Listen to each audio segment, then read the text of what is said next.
I believe that's everything. I hope so. Yes, it's a lengthy business. You must be tired. I'm so excited. I wish we could take the youngster right home with us. When do you think we can expect to get him? Oh, well, Oh, just a minute. I'm afraid I forgot something. I have to sign these. These give us permission to check into every detail of your private life.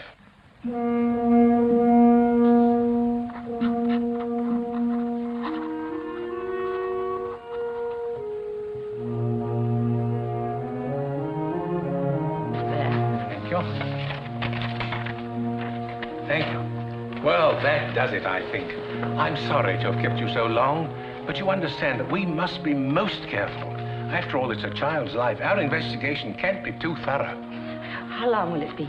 Well, it all depends. Matter of months, perhaps, but we'll keep you posted. Thank you very much. Eve, dear, we'll be late. Goodbye, and please hurry. Goodbye. Goodbye. Goodbye. Goodbye.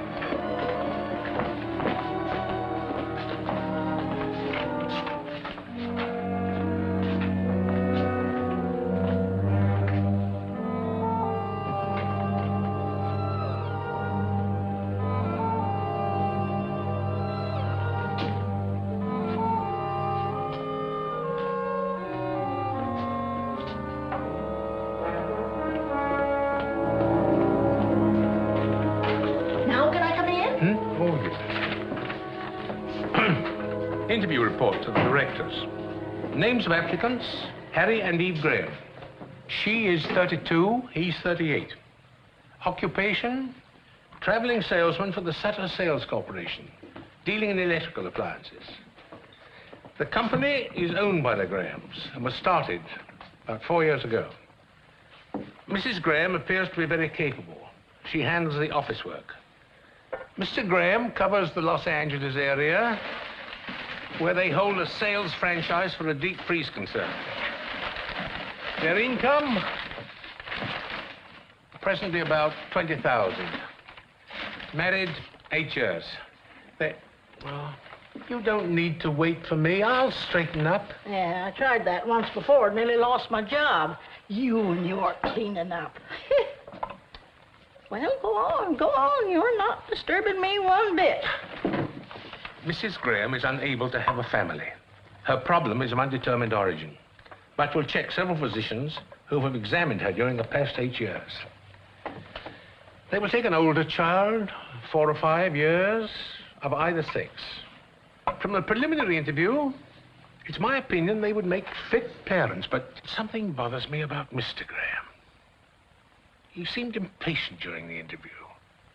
A chip on the shoulder sort of attitude. He behaved rather strangely when signing the permission to investigate form. Perhaps this is my imagination. I'll report further when I visit the Grahams' home for the customary inspection next week. Phew. Well, that's that. If all the others was like you, there wouldn't be any babies given away in this state at all. Why are you such an old fuss budget, huh? If you had made a mistake once, you wouldn't want to ever let it happen again. Not where a child is involved. No. Well, goodbye, dearie. Eve Graham. To such a street. Harry Graham.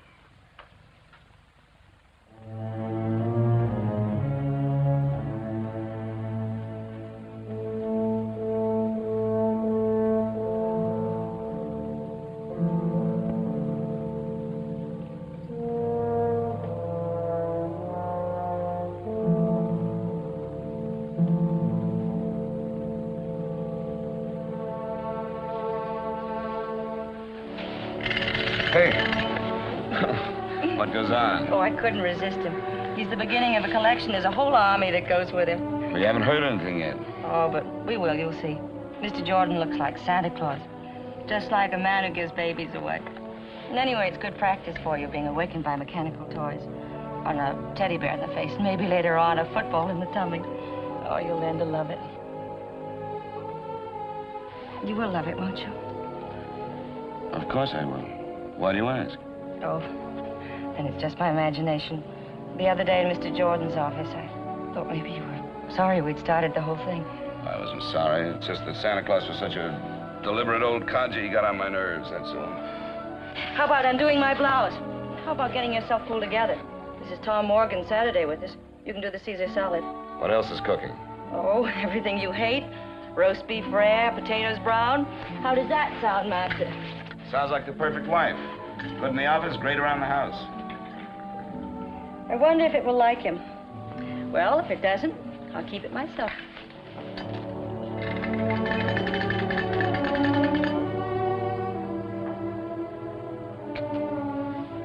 I remember other Saturday afternoons when it was always like this. A long time ago.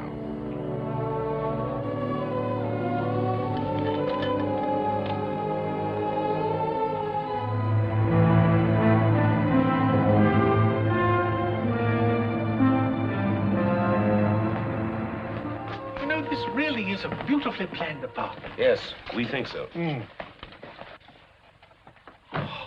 Immaculate. You sure you won't have something? A Coke?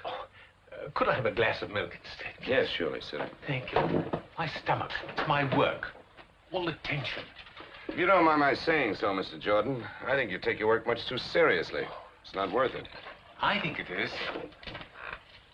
By the way, we've begun our investigation on you. Oh? How's it look? Everybody speaks very highly of you. But?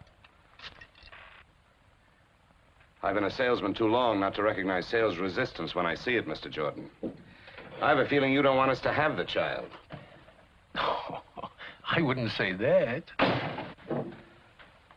Thank you. Well? Am I right? I don't know whether I do or not. At least not yet. I understand you spend a great deal of time in Los Angeles on business. Yes, that's right. Then perhaps you could give me the names of some of the people down there with whom you work. Oh, it's all routine, nothing more than that. You're very conscientious, aren't you, Mr. Jordan? Well, I'll drop you a line and refer you to lots of people in Los Angeles. There's something else about me I think you should know. I have a small mole on my right shoulder. Would you like to see it?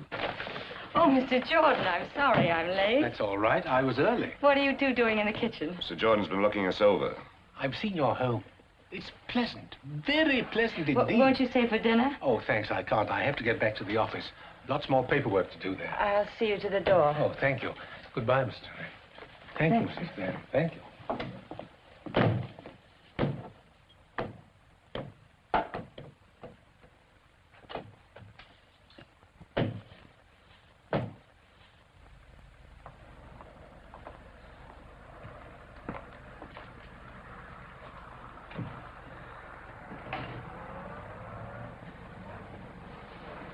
What happened between you two? Oh, I'm sorry, Eve. I don't know what hit me. Sorry. He said he liked you, but didn't think you liked him. Oh? Anything else? That we could start fixing up that room, and he thought I'd be a good mother. For once, Mr. Jordan is right. Well, the star salesman of the Sutter Corporation had better get on his horse. What time's your plane? 9:15. I've got a date with the Clark Company buyer first thing in the morning. If we can only sell that account. By the time you're a father, just think you can hire one salesman or even two the way things are going, and you can stay home and run the show. What's this? Are you resigning? Well, not exactly. I'll be around to heckle a bit. That's a woman's privilege. Well, I've got to pack. Oh, I'll do it for you, but there's not much to pack. Everything's in Los Angeles. Don't you ever get a hole in your sock? And how do the buttons manage to stay on your shirts? You never bring them home. I've found a laundry that does it. Saves a lot of trouble. I'll only be a minute packing your bag.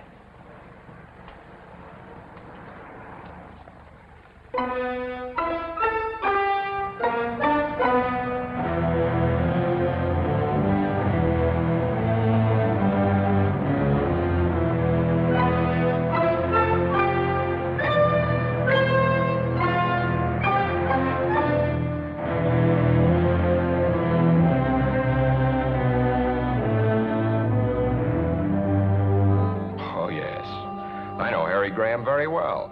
Like him. He handled our product for several years until... Until what? We didn't fire him, if that's what you're getting at. He fired us. Got a better deal. I see. I'd give my shirt to get Graham back. And you can tell him I said so. Thank you.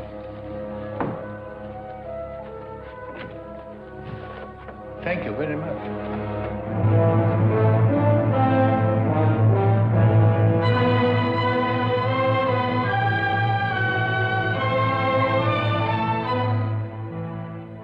See, the Grahams wish to adopt a child, and we must have certain information. Well, isn't that nice? They want to adopt a baby. How long has Mr. Graham made his office here? Oh, I guess about 2 years. Where does he live when he's in Los Angeles?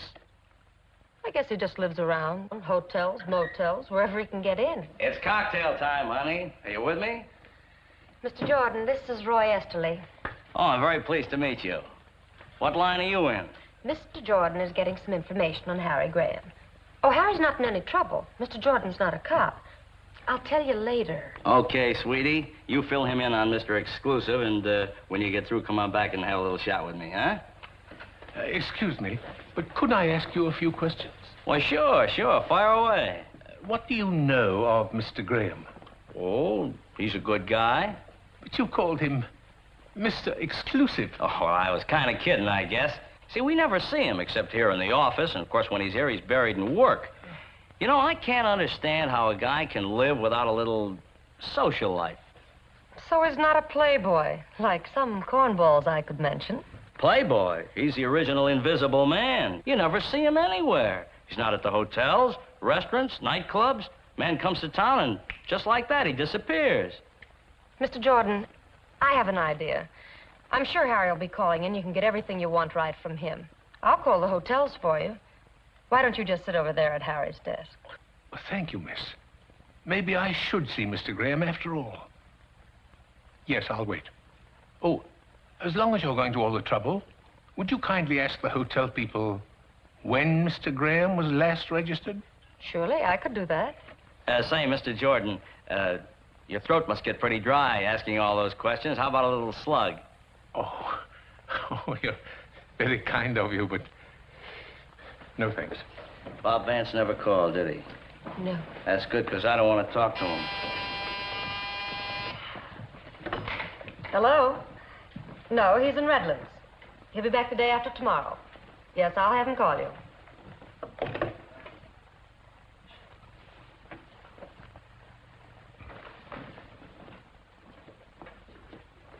Harrison Graham.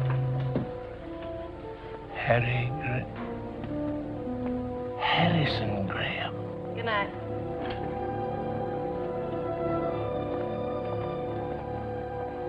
You've really got Harry Graham on your mind. I'm sorry it took so long, but the hotels had a check. You know, it's funny, but he hasn't registered any of them for months. Several of them remember him. Of course, he could be staying at a rooming house, but that doesn't sound like him. He likes everything nice. You're very kind. I'm sorry for all the trouble. By the way, is Mr. Graham known by any other name than Harry? No, his name is Harry. Look, Mr. Jordan, He was in yesterday, and I know I'll be hearing from him soon. Give me a number, and I'll have him call you.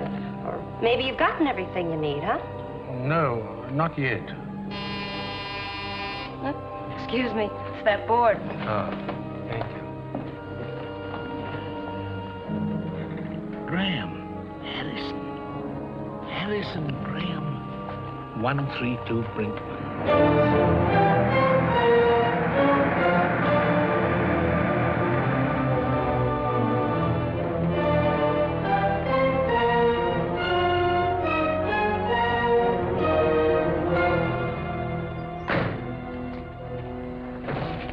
Wait for me, please.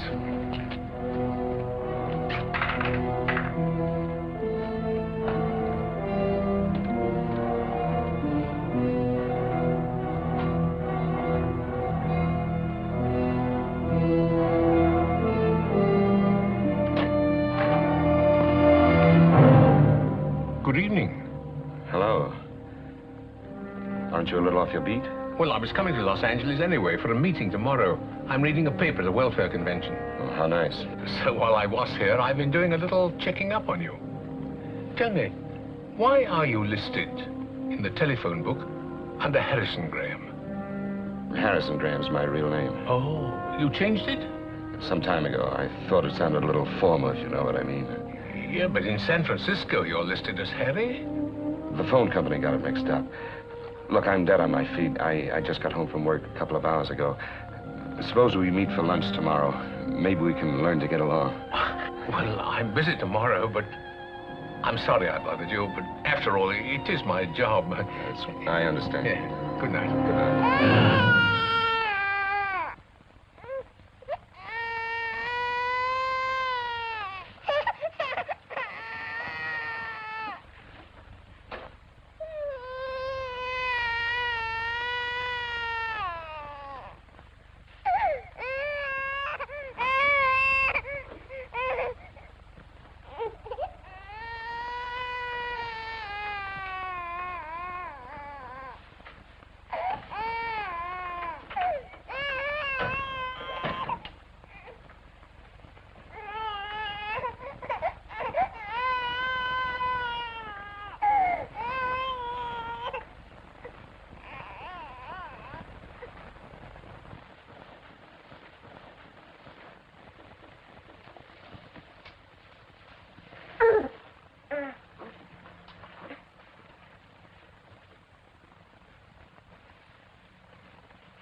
It's all right.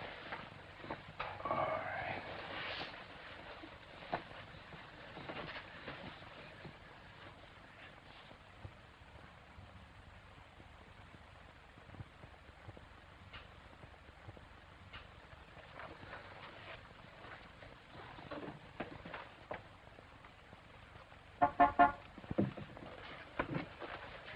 Pay him off. Tell him to go. You wake them both up. My wife's sick, too.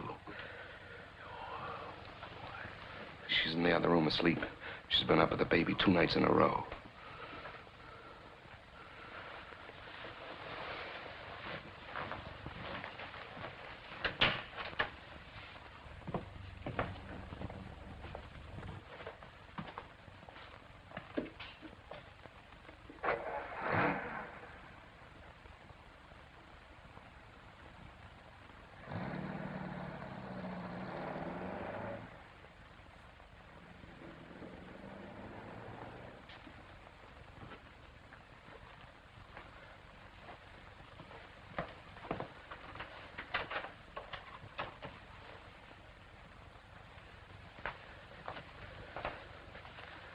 How long has this double life of yours been going on? About 8 months. And you tried to adopt a child. What are you going to do? Call the police. You can't. Not now. Not with her like this. Please, I've got to try to make you understand. Please. I can't believe it. I can't. How could a man like you, successful, admired, get into a position as vile as this? How? I don't know. I don't know how. Loneliness, I guess. Have you ever spent half your life living in hotel rooms, eating in restaurants with only a newspaper for company, walking the streets, looking for a movie you haven't seen? Well, that's the way it was one Sunday afternoon when I was stuck in Los Angeles. Couldn't get home to spend the weekend with Eve. I called her, but we didn't talk about us. She was in one of her executive moods, career woman. You've never seen her that way. She's different now. Anyway, when I got off the phone, I was twice as lonely. I felt as if the walls of the hotel room were closing in on me. So I decided to go out for a walk. Some men on the road escape their loneliness with women who are easy to get. But that didn't work with me. In all the years of my marriage, I never looked at another woman. Eve was my whole life. Yet, sometimes in those years, I felt a distance between us which was more than miles. When we found out we couldn't have children, Eve was bitter, restless. It was my idea coming into the business. She caught on fast. So fast, she doubled our sales in no time. And our marriage, well, it became a business partnership. So on that particular Sunday, my aloneness was like a pain. Visit that fabulous Beverly Hills. It's only $3.25 including tax. And we'll give you something to talk about when you get back to your hometown. Hey, folks, the tour is just about ready to leave. See the homes of all of Hollywood's greatest movie stars. Visit that fabulous Beverly Hills. It's only $3.25 including tax. It'll give you something to talk about when you get back to your hometown. I liked movies, though I really didn't care where Clark Gable lived. But here were people going someplace, and I went along with them. Hey, folks. Ladies and gentlemen, this is glamorous Beverly Hills. Here are the most beautiful homes in the world, where your favorite stars of screen live and play.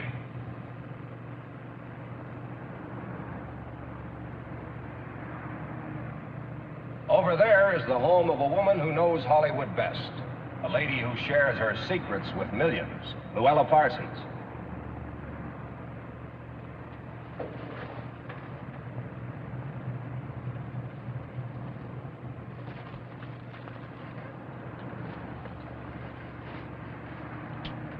Thanks. Here we are.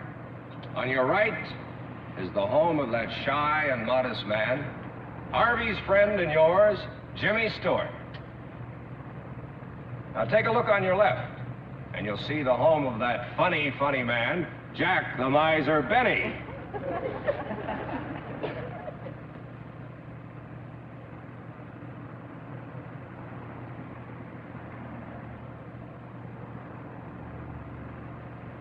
Behind that big hedge over there lives a little man who is Santa Claus to the whole world, Edmund Gwenn. Remember Miracle on 34th Street? Oh, that was a wonderful picture. Did you see it? You missed something. I'd like to know where my favorite mule, Francis, lives. What's that? Oh, excuse me. That's all right. Haven't you any interest in how the other half lives? No, not particularly. I'm just crazy about bus rides. Gives me a chance to get off my feet. And here is the home of a man who's good with the jokes and a genius at the piano, Oscar Levant. Well, I heard him play a Gershwin concert once. He was just great. What is this, the story of your life?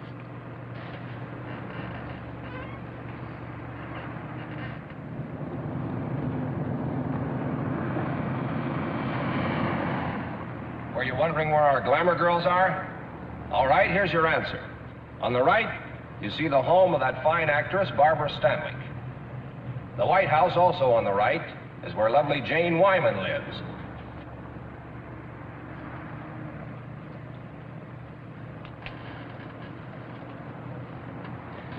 You know, you just like me for my lighter, that's all.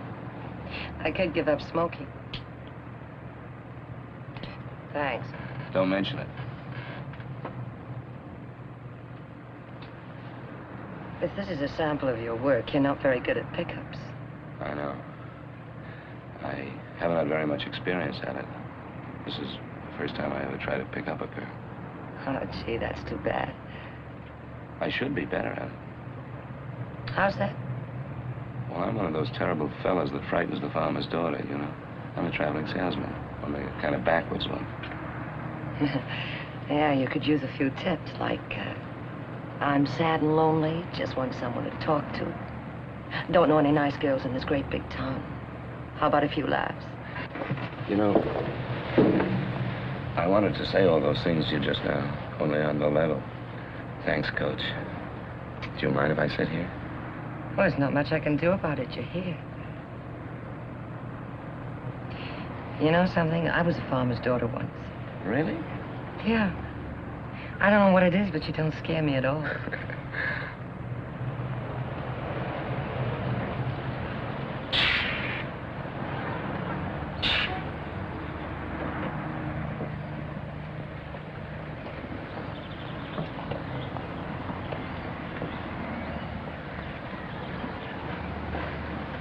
Well, thanks for the use of the lighter. Bye. Oh, just a minute. In case you ever need a deep freeze, my name's Harry Graham from San Francisco. Oh, well, that's nice. Mine's Phyllis Martin from here. From here? This doesn't look like very good farmland. You told me you were a farmer's daughter. Yes, well, that was a long time ago. Oh. Thanks. Oops, doesn't work. Well, remember me to Jack Benny. And there's something else you should know about traveling salesmen. You kill me. They have very large expense accounts and frequently buy dinner for pretty girls they meet on buses. Well, I must say your style's improving fast. But I'm afraid I can't. Sorry. I'm sorry, too. Yeah, well.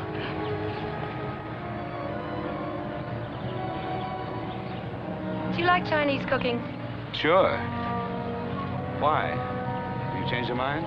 I know a place that has the greatest water chestnuts in town. If you can stand water chestnuts. I'm mad about them. Let's go. All right.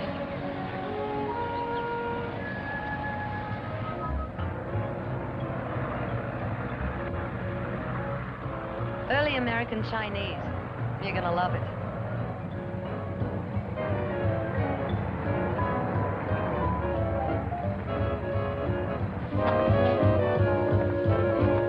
Cozy little place, isn't it? Do we have to eat here? Oh, yes, it's a must. Now, why don't you relax and I'll be back in a few minutes, huh? Hi, Sam. Good evening, Miss Martin. Good evening, sir. Will you take care of the gentleman for me? Right this way, sir. I'll have a drink at the bar while I'm waiting for the lady. Good.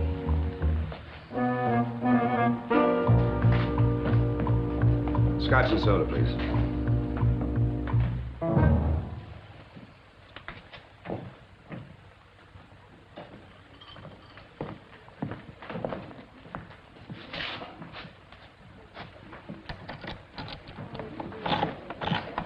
Here you are, sir. Oh, thank you.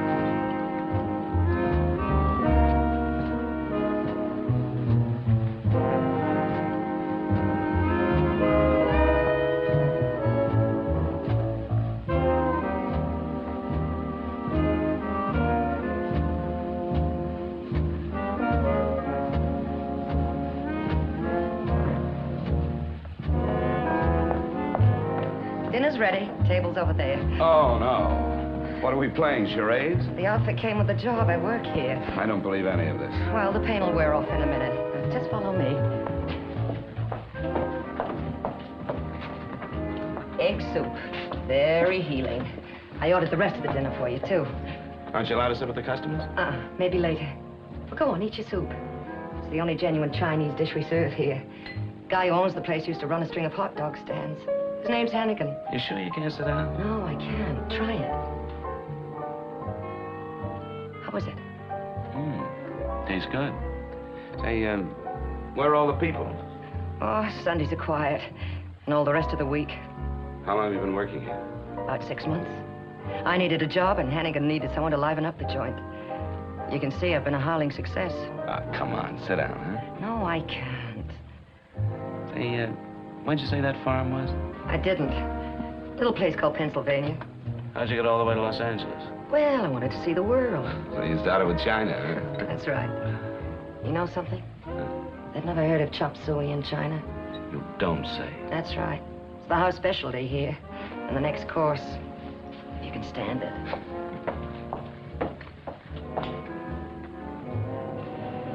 This isn't as nice as Barbara Stanwyck's, but it's closer to my work. Here, let me. Oh, thanks.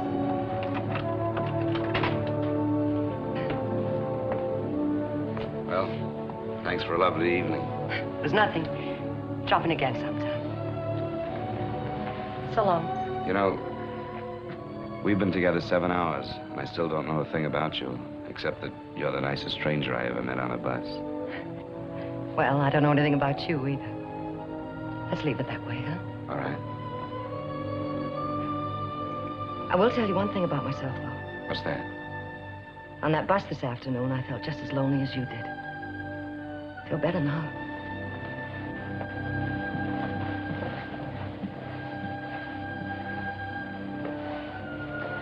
I guess all traveling salesmen aren't alike, huh?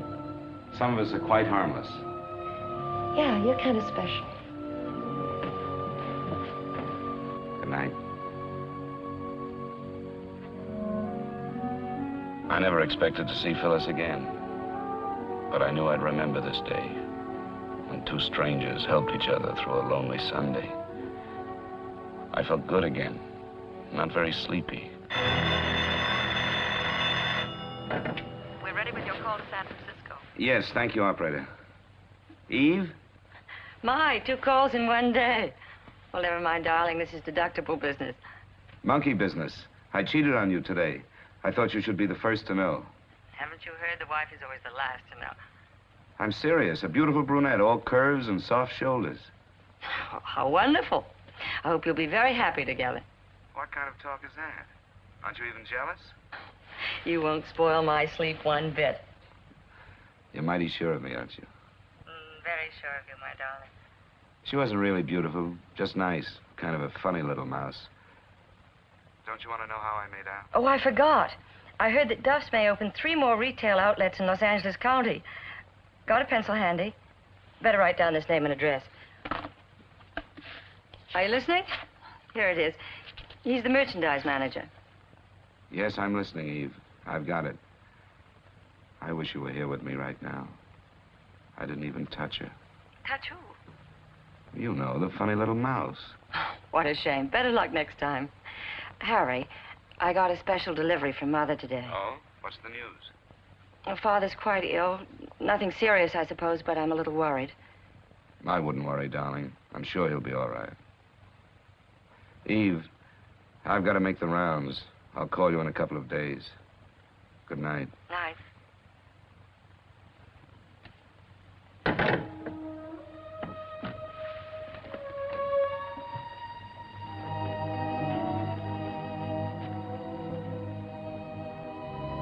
And in a couple of days, I did get home. Dead tired and a little bit sick of the deep freeze business. I only wanted a weekend with Eve. But she had other plans, big plans. Tom Morgan, our lawyer, was there. Carl Forbes. He was a buyer for the Redmond chain. I'd never been able to sell him. Then Eve decided she'd try the woman's touch. Why did you ever send your wife in to sell me? She packs quite a punch. Hadn't you heard? Eve's the brains, I'm the brawn. Oh, don't listen to him. I'm just Harry's little secretary trying to get along. I was afraid you'd ask me how the thing worked. Well, how does it work? Would you like some more coffee? Oh, no, thanks. Now tell us all about the superior mechanical features. All right, but stop me if this gets too complicated for you. In the home size, there's a special condenser that eliminates the fan noise and the outside moisture. The single-phase motor is completely sealed, so it has greater efficiency, and we can prove to you in normal operations that our product will save you in electricity 2.5 cents per hour, and the lid is counterbalanced.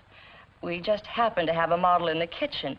And if you have your combination Phillips screwdriver handy, Mr. Forbes, I'd be happy to take the freezer apart for you. Any questions? No questions. And no demonstration, please. I'm convinced. At least almost. Perhaps another little brandy? Harry, Mr. Forbes would like some more brandy. Harry? Oh, of course. Sorry. Tom? No, thanks. No more. How about a little poker? The evening's so nice we might play on the terrace. I'm afraid of you, but I'm game. Me too. Oh. Come on, Harry. Let's have at it.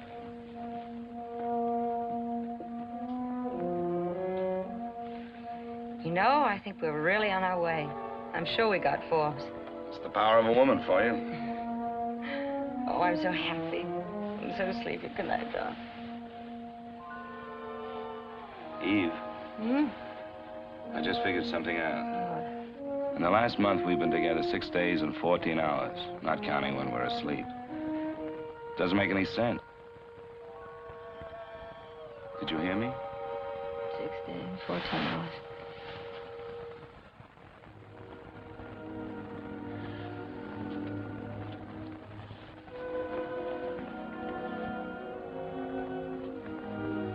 Eve, let's go away tomorrow. Doesn't matter where. Just so long as we're together, huh? Of course, we'll go away sometime, darling.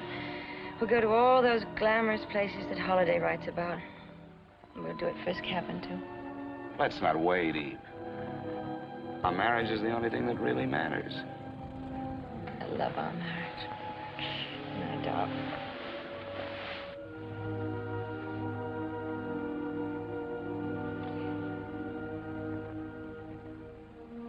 So I hit the road again. When I got back to Los Angeles, I found myself dropping into the Canton Cafe. 1 tea coming up, rice cakes, and your fortune free. Shall we go? The decorations are terrible, but the service is great. Oh, come on, sit down, huh? Just for once. You want me to lose my job? Uh-huh. What does it say? You will travel far. Well, that's right in the button for a traveling salesman. Here's another one. Uh-huh. Money and fortune await you. That's better. And the last one. Uh-huh. Dance and the world dances with you. Wow. Things have warmed up. Do you like to dance? I don't know. It's been a long time. Well, do you want to take a chance with me? All right. When you finish tonight, where'll we go? Oh, why don't we stay here? It's so romantic. You're a little character. Miss Martin, over there. Sorry. See you later. That night we danced. There were other evenings with Phyllis, too. We asked nothing of each other. I had never kissed her. Never touched her. Just being together was enough. But all the time, I suppose we were fooling ourselves. Ready.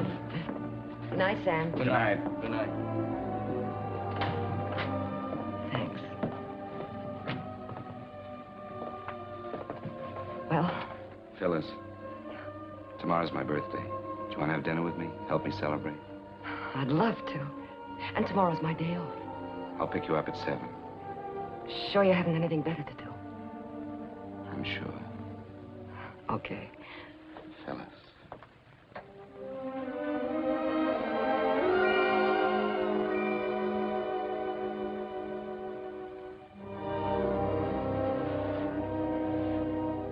Good night, Harry.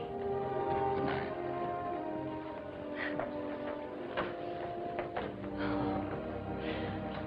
See you tomorrow then, huh? At 7.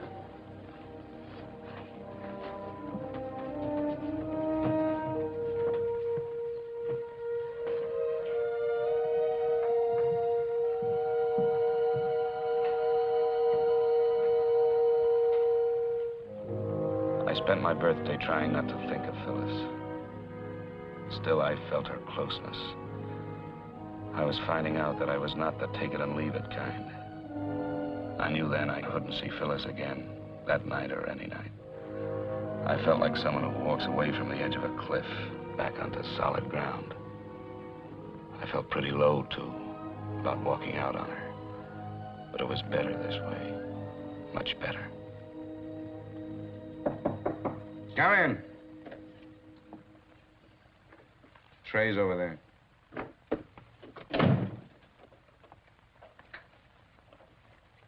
much of a way to spend your birthday. Phyllis, didn't you get my message? Well, sure, I got it. That's why I came over. I was worried. What's wrong? Nothing serious. I think I'll live. Just a headache I couldn't shake. Yeah? Feels better. Lots better. Oh, I brought you a birthday present. It's nothing much. Just a Cadillac. Well, don't you want to open it? Sure, I'll open it. Bit flashy, but I thought you'd like it. Smells good. I do like it. Thank you, Phyllis. Well, I might as well put a gift to work. Just close your eyes now. We'll take that headache away.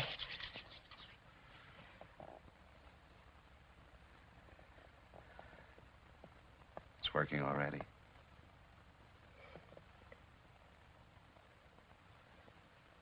Any happy returns?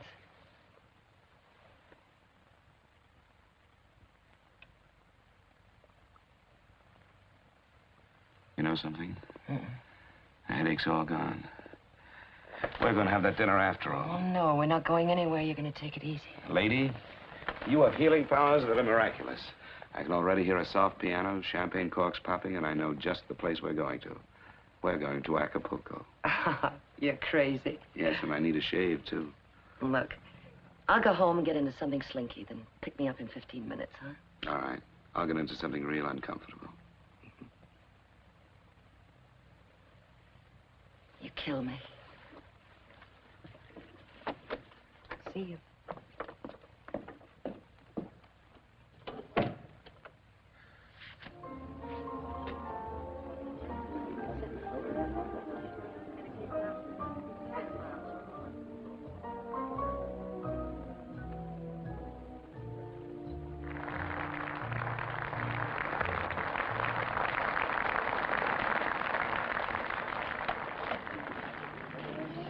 Oh, it's such a lovely night. This is going to be even better than the last one. I'm glad your birthday only comes once a year. This once was worth it. Acapulco. You know, I never thought I'd make it. And only 30 minutes from downtown. You know, you fall in love here. It goes with the check. When did you make that up? Just now. Have you ever been in love? I've tried it. You know what I think? I think you fell in love once, got hurt, and running away ever since. Am I right? I bet you read palms, too. Yeah, he was with the occupation forces in Germany. You've heard of those Dear John letters, haven't you? Yeah, sure. Well, I got a Dear Phyllis. Seems I lost out to a little Fräulein. I guess all men are no good, huh? Oh, I don't know. I think there are one or two nice ones left in circulation. Here's looking at you, Phyllis. Thanks. The stars were very bright, but it wasn't a star. You know, you're a funny one. Don't you want to know if there's someone in my life? Whether I'm married, divorced, whether I have 6 children, whether I've spent my time in jail? No? Why not? What good would it do me if I did know all those things? I like you as you are. The way we are. I don't want anything from you. I'm afraid of being in love again. I touched your hand, the spell you cast was a magic thing.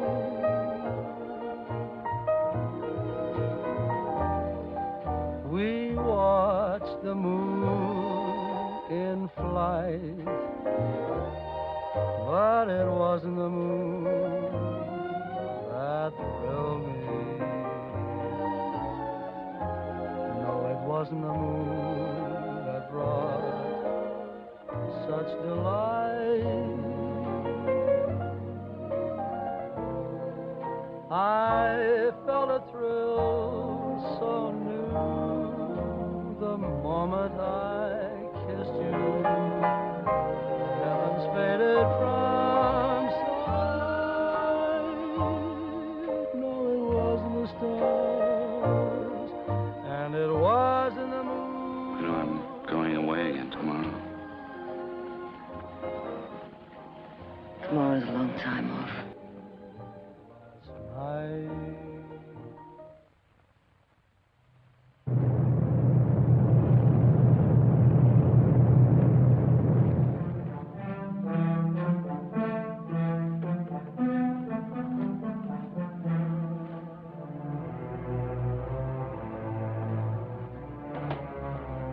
Eve? Eve?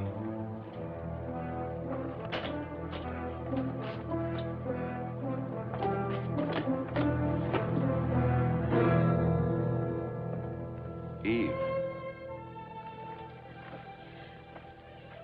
What's wrong? Darling, I'm so glad you're back. What's the matter? Father's had a heart attack. His condition's critical, and I have to go at once. Oh, poor baby. I'm sorry. He's such a great guy. Do you want me to go with you?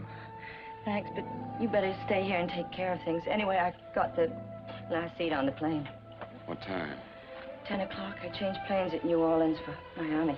What about money? All right, I cashed a check on the company. How was the trip? Pretty good. We got the Barlow account, but it took some doing. Good boy. Hartnell's in Ventura is complaining about factory deliveries. I got that all straightened out. Oh, fine. Well, I'll take care of the office here until you get back. If you need any help, call. I'll hop a plane. Maybe he'll pull out of it, huh? I hope so. Ooh, I almost forgot. Oh, lovely. You like it? I'm crazy about it. Put it on for me, will you? What do I have to thank for this? All that new work with Barlow's or that cute little mouse you told me about? Did my boy step out of line? You thank me. Oh, and I do like this. Oh, Eve. This last trip. It's no good being away from each other. How would you like me to be around all the time? Could you stand it? What do you mean? One of these days soon we'll put a man on. I've got my eye on a fellow. I think I'm going to cry. I should be so happy if it weren't that... Finish your packing, darling. I'll make us a couple of drinks.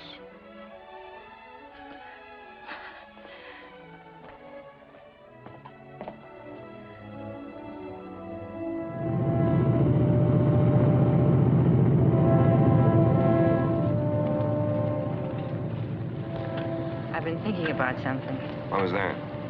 How about your being here with me all the time? I didn't realize home meant that much to you. I've been so wrapped up in the business that I thought you liked things the way they are, traveling around and meeting people. I did, but I've had it. Now I want to stay put. And I was wrong about something else, too. Wrong? For nearly 4 years, ever since the doctor said, no baby, I hated myself and you and everybody. I was resentful when you suggested adopting one. I couldn't see taking care of somebody else's child. Remember that? Yes, I remember. I was wrong. What made you think of it now, after so much time?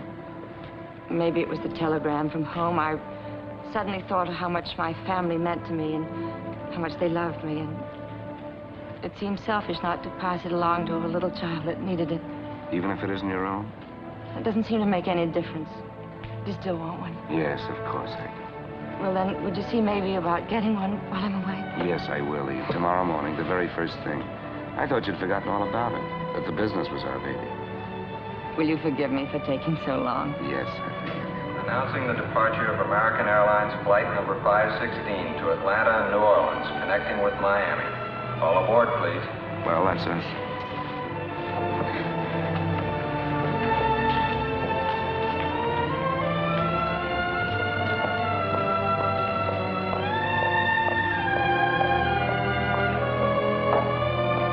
So that's how I first crossed your path, Mr. Jordan.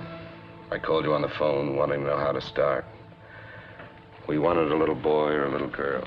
Didn't make any difference which. And we wanted it faster than any child had ever been adopted before. But you told me it wasn't as easy as all that. And how right you were. Yes. You wanted a ride, roughshod, over all our rules. Now, what changed you? What happened after that? I stayed close to the business, except for 3 flying trips to Florida. You see, Eve's father had improved, but it took a lot out of her mother. She collapsed. Went on month after month. There was nothing Eve could do except stay there. It had been over 3 months since I had seen any of our accounts. The business showed it. I had to make the rounds. I did my work. I didn't see anybody but the customers in Los Angeles. Of course, I thought of Phyllis. I wanted to see her, but not the way I saw her the last time. Anyway, before I left town, I dropped in at the Canton Cafe.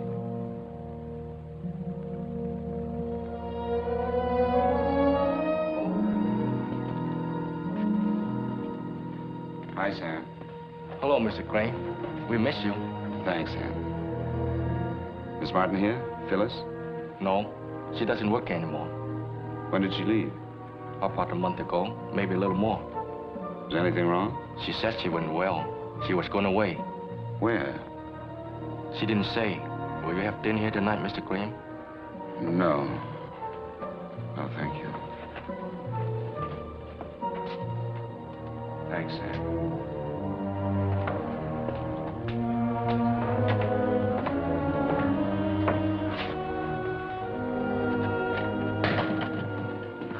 Yes? Is Miss Martin in? Miss Phyllis Martin. What do you want? My name's Harry Graham. I'm an old friend of hers. Does she still live here?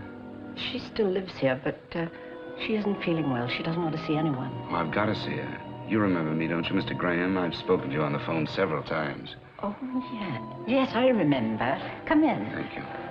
I think she needs you. Her room's right up there, first on the left.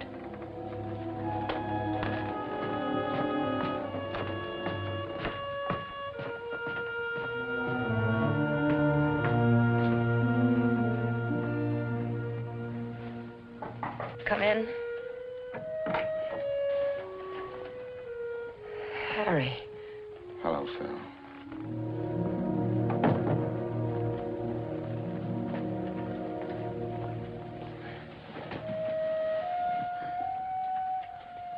What's the trouble? Nothing. It's good to see you again. I just got back from San Francisco. I've been working there for the last few months. I went to the restaurant and they told me. And I had trouble getting past your guard downstairs. Well, now that you found me again, how are things in the deep freeze business? What was it, hot water heaters? Phil, what did the landlady mean just now when she said she needs you? I don't know. Come on. Look, I don't need anybody. I can take care of myself. I'm a big girl now.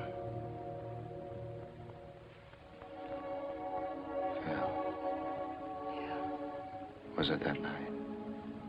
My birthday? It's yours, if that's what you mean. I know. Harry, you don't have to do anything about it. But I want to do something about it. No, I don't trap my men this way. You're free just as you always were. Why didn't you want to see me? What were you afraid of?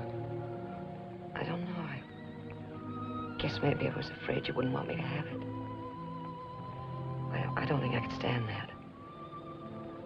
You see, I never had anything of my own until now. Don't be afraid. Of course I want you to have the baby. I'll take care of everything. Don't worry. Look.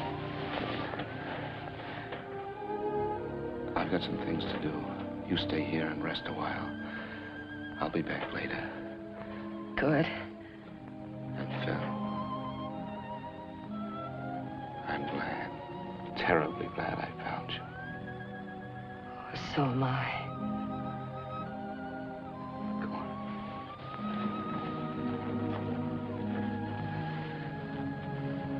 You get some rest.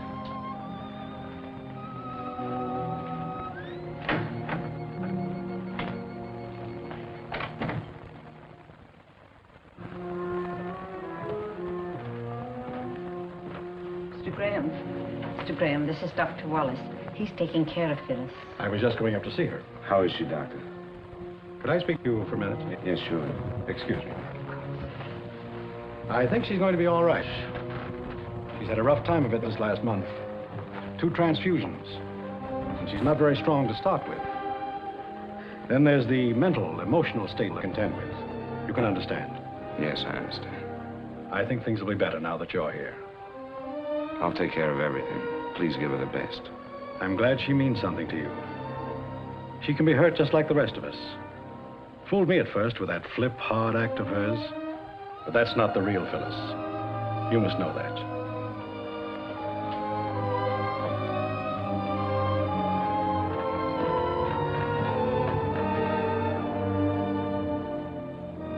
How can a man call a woman his wife for 8 years?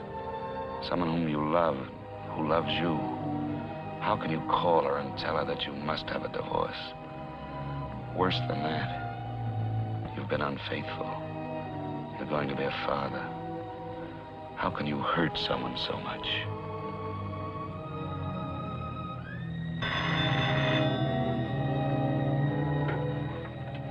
Hello? Eve? Oh, Harry, I've been trying to reach you. What is it, Eve? Your father? About an hour ago. I'm sorry, darling. I'm sorry. I'll have to stay with Mother a while, and then I'll come home to you. Can you hear me? Yes, of course I can hear you. Are you all right, Harry? Yes, of course I'm all right, Eve. Give your mother my love and take care of yourself. Goodbye. Goodbye.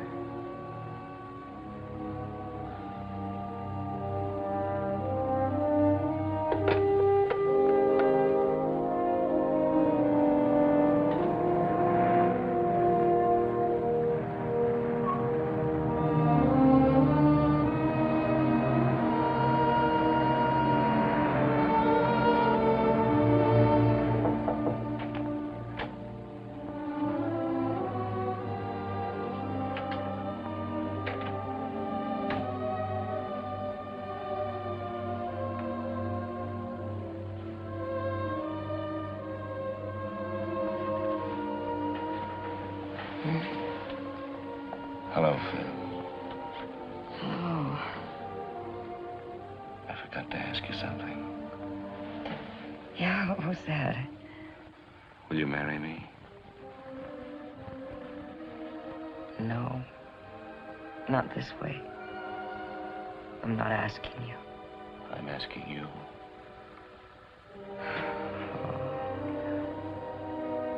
I hate to take you out of circulation like this. There must be a waiting line. There's nothing like that. And no one like you. Are you sure you want me? I'm sure. I do love you, Harry. And I'm so glad I do.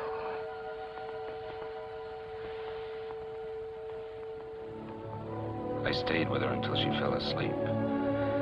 You may laugh, Mr. Jordan, but for the first time, I felt needed. I loved Eve, but I never felt she needed me. How did you expect to get away with it? I didn't. What did you do when Mrs. Graham came home a few weeks after your other marriage? Why didn't you tell her then? Wasn't that the plan? Yes, that was the plan. That was also the time when you came in again, Mr. Jordan. Will you have some cream? Oh, I have been away a long time. I never take... Remember me? I'm sorry, I forgot. I have a surprise for you. Surprise? A sentimental surprise. Come on, bring your coffee.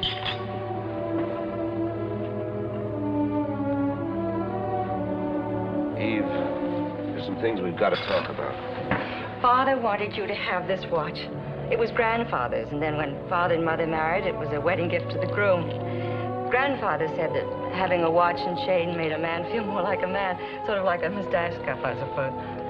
I wish I could have thanked him for it. Well, he told me to tell you to take very good care of it because it should be passed down to our son. He said it was a lucky watch and should be kept in circulation. Our son, I'm glad he didn't know how I let you down. You haven't let me down. You couldn't. Yes, I did. When I learned I couldn't have a child. And that's when I became the little efficient white-collared girl. I forgot some things. You didn't forget. Maybe I became the absentee husband. Wanted to show the business world we were smarter than the rest. And we did show them. Listen, Eve. Come on. I've got another nice surprise for you.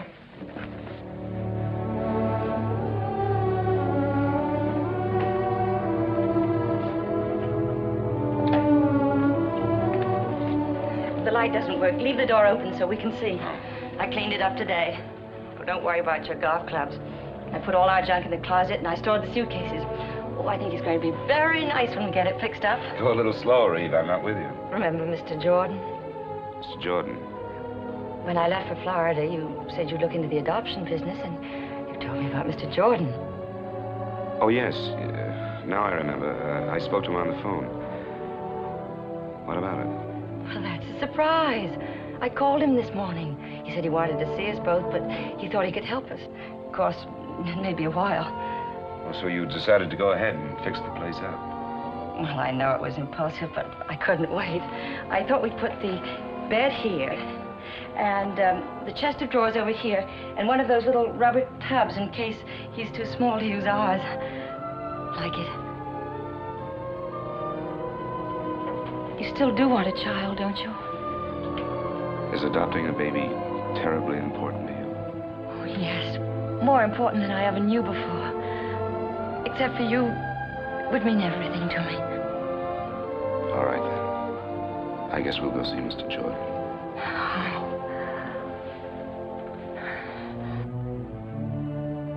So that's how I crossed your path once more, Mr. Jordan. What was in your mind? Did you think you could live this life for a lifetime?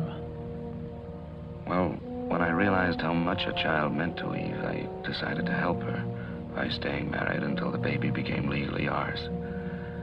Then I'd get out of her life. I must say, that was both a gallant and a foolish scheme.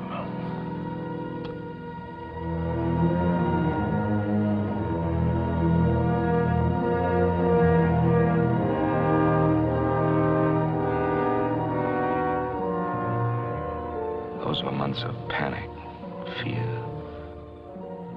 Like the night my son was born prematurely, just as the doctor predicted.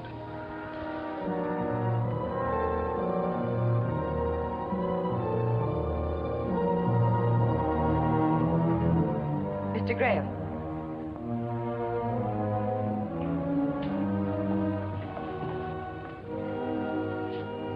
Mr. Graham, you have a little boy. You can see him through the window down there.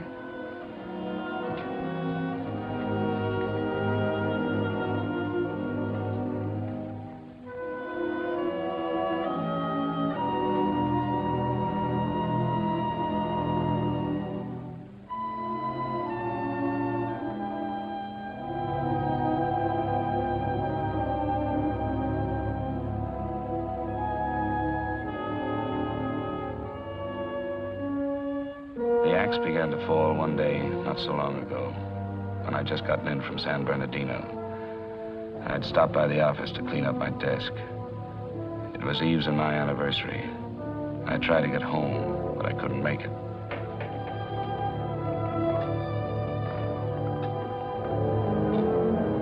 Is there a man in this joint that's been married 8 years?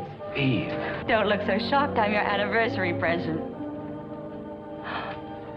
I almost didn't find you. I called all the hotels you've ever stayed in. Where are you staying? Oh, I'm not. I just got back from San Bernardino. Did you get my flowers? Oh, I didn't wait for that. I got your wire and decided something should be done about it, so here I am. Aren't you glad? Of course I am. I was just about to call you. Oh, never mind that. How about closing up the store and buying me a dinner? You bet I will. As a matter of fact, we're doing so well, I'll put it on the expense account. Let's get started on our 9th year.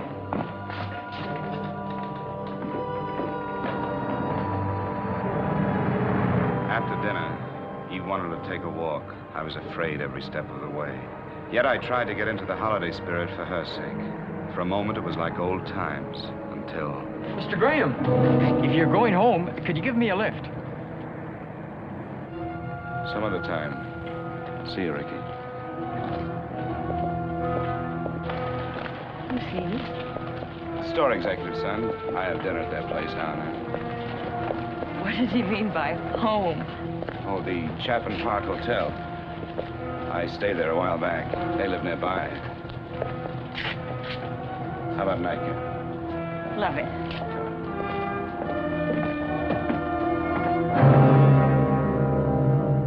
After I put Eve on the plane for San Francisco, I came home to Phyllis and more of my insane double life. I was beginning to act and think like a criminal, afraid to be found out, yet sick of deceit and lies. Hello, Phil.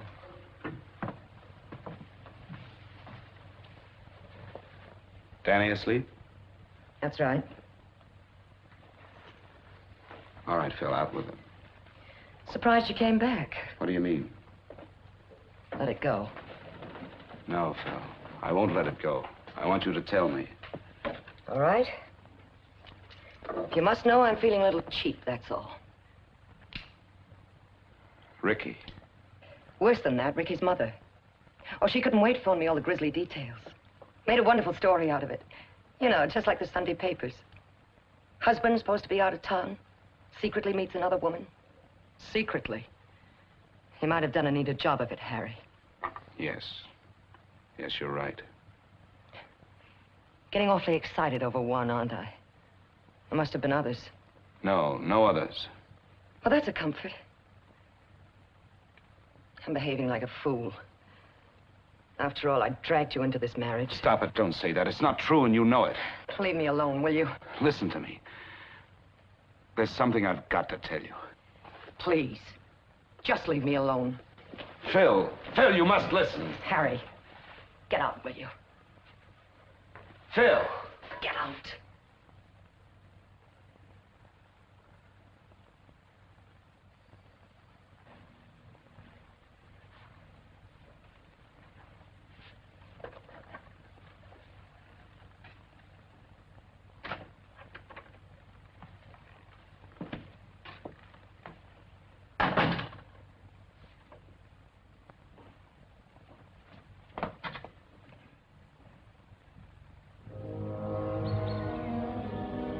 I stayed at a hotel that night. Made a date to see Phyllis the next day. There were things we had to talk about. She said she'd meet me in the park near the house. It's hard to explain my thoughts as I sat there. I had my way out. Now I could put an end to this nightmare. I loved Phyllis and our child. I didn't want to lose them. And I hated to bring them pain.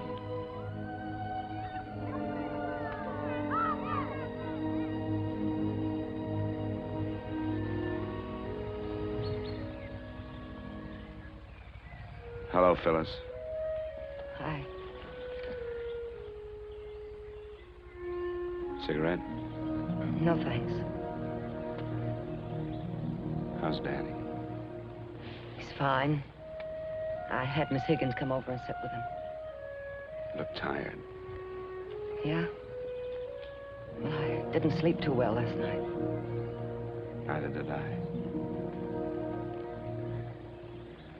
What did you want to talk about, Harry?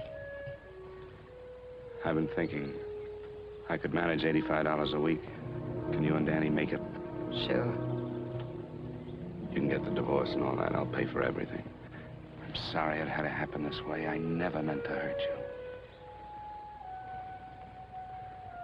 I'll come around later and get my things. Okay, anytime.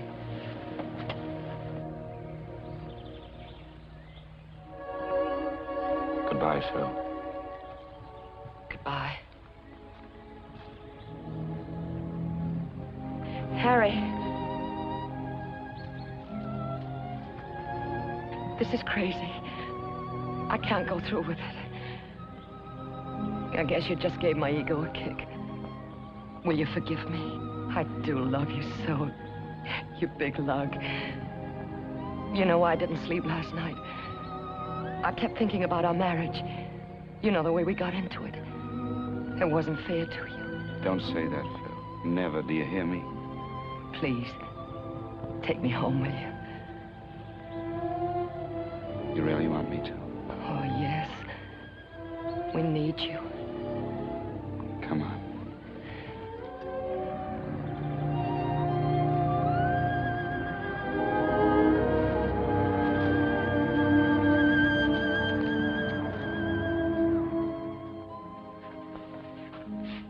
So you had your out and couldn't take it. And yet all the time you knew it had to end this way. Now you're going to call the police. Well, maybe I ought to thank you.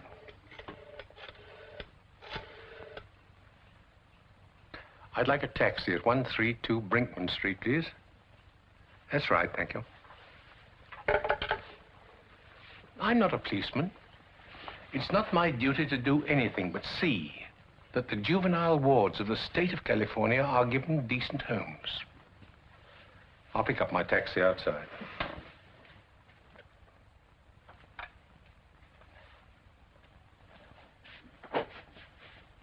I can't figure out my feelings toward you.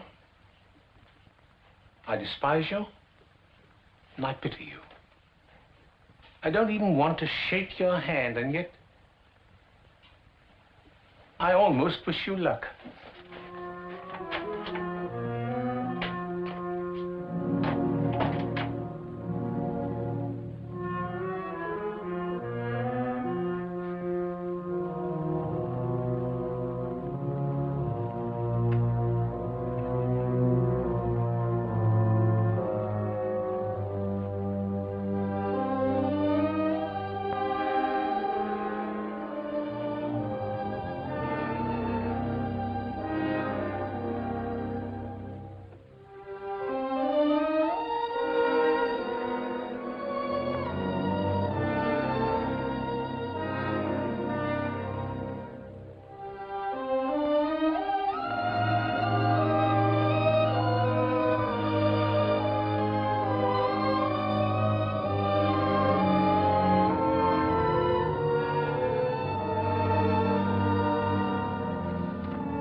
Dearest Phyllis, just a moment ago, I watched your sweet face as you slept, knowing I had to hurt you again.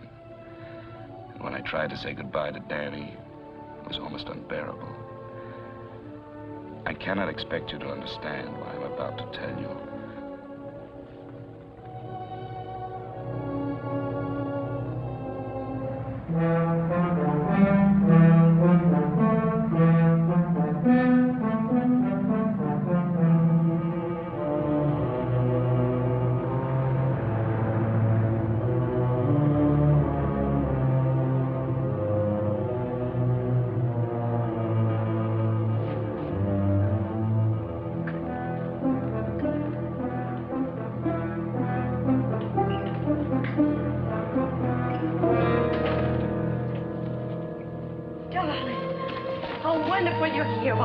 Tell me. I couldn't. I have to go away. Go away? Where? I can't explain now. There isn't time. There isn't time? What do you mean? Tell me. I wanted to tell you. That's why I came back, but now there are people waiting for me downstairs.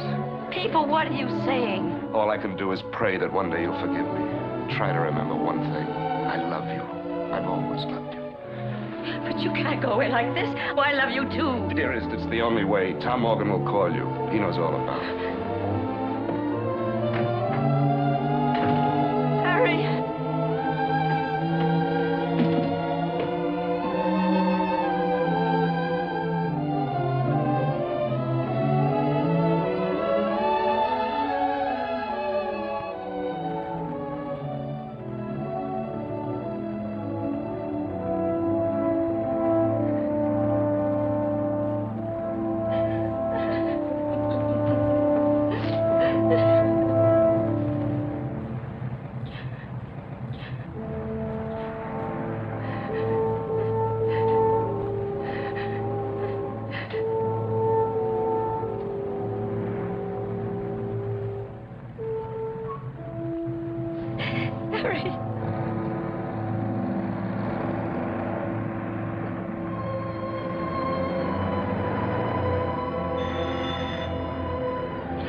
is in no sense a hero, certainly. But neither is he a monster. He's an ordinary man that made one terrible mistake. In this case, there's a peculiar sense of irony. If Harry Graham had taken Phyllis Martin as his mistress, some people would have winked an eye and turned their head. But because he gave her and the child she bore him his name and an honorable place in the community, he must be utterly destroyed. Now, I don't deny that the defendant should be punished. But I do believe that in this case, punishment might well be tempered with mercy. Thank you. As the prosecutor has pointed out, there are many bigamous marriages going on that nobody knows about. The prosecutor is also quite correct in observing that this is a condition which strikes at the very roots of our society. Please stop it. I'm guilty. Why go on talking about it? As the counsel for the defense has brought out, there's irony in this case, tragic irony. I suspect that the defendant may have even loved both these women. Perhaps he even needed them both. I also suspect that he may now have lost them both. When he's once more a free man, it won't be a question of which woman he'll go back to, but rather which woman will take him back. That decision is theirs. Under any circumstances, he'll be forced to continue to support them both, and he will legalize the status of his son by naming him in his will. These are decent women, Mr. Graham. You're basically a decent man, and that's the whole point. When a man, even with the best intentions, breaks the moral laws we live by, we really don't need man-made laws to punish him. He'll find out that the penalty of the court is always the smallest punishment. Sentence will be passed by this court 1 week from this day at 11 a.m. The court is adjourned.